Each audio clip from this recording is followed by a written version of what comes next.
What's going on, everybody? This is Philip, and we're back at it again. I saw a video today on the news about three teenage boys who beat up on another boy on a school bus.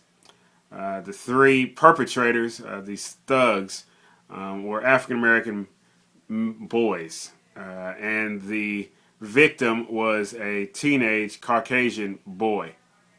Apparently, according to reports, one of the African American boys had approached a Caucasian boy about purchasing marijuana. He refused, told somebody, and then the boys retaliated on the school bus. Now, obviously, the retaliation was not race-based. I want to make that clear, but apparently it was based on the fact that these young boys got called out on their mess, on them selling poison to other people, or them trying to make a buck off of somebody else's health, and they didn't like it, and so they responded with violence.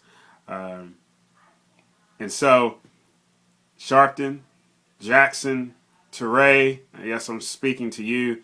You've been strangely silent. The NAACP, the Urban League, national or local in the Florida area, from what I've understand and what I've researched, haven't said anything at all, haven't published a statement.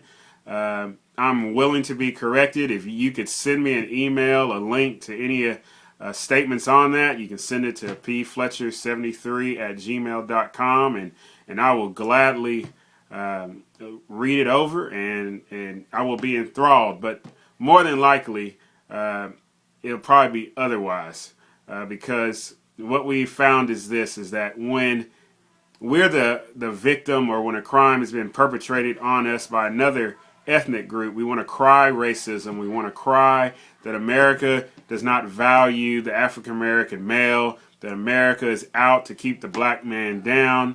And so you have this consistent theme of apparently anything that happens to an African American, the world is against them. Yet when African Americans commit these type of crimes, when violence is done to another ethnic group, our quote-unquote moral civil rights leaders are strangely silent. Even President Barack Obama has been strangely silent. Now, hey, he had a press conference with the press corps on Friday and said nothing about this. We know before, when something like this happened in another situation in Florida, he said that this could have been his son. Well, guess what, President Barack Obama?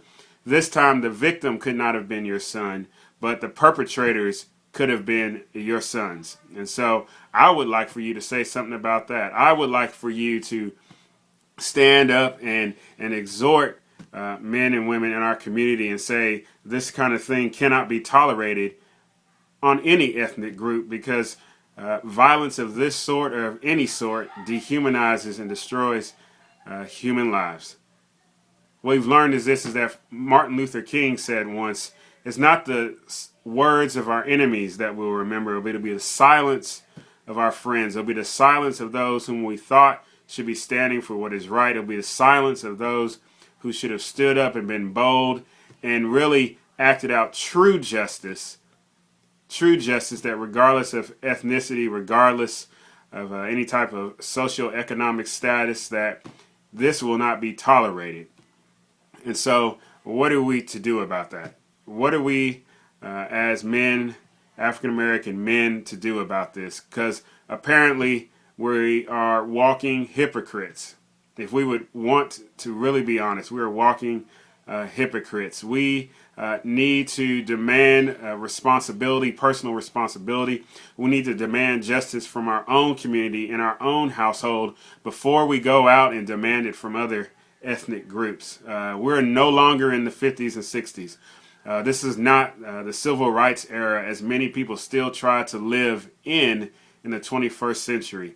Segregation has been triumphed over. Jim Crow has been triumphed over. Those days are gone. Our ancestors, our parents and our uncles and aunts, they marched, they had the water hoses, that stuff was done. They held America accountable. Now it's time that we hold ourselves accountable, because that is what's lacking right now. We need to have powerful voices, potent voices that are holding African American males, African American women responsible first, personal responsibility, taking care of our own home, and then we can move to address some systemic things that are going on in our nation, in our culture, in our communities, in our cities. And so those are my words, those are my thoughts on this whole situation today. Let's start with home first. Let's begin to have some new voices that are holding not just those outside of the African American community responsible, but let's have voices that are primarily first holding our people responsible. Because at the end of the day, we are the men and women that we have to look to on a daily basis. Take care. God bless.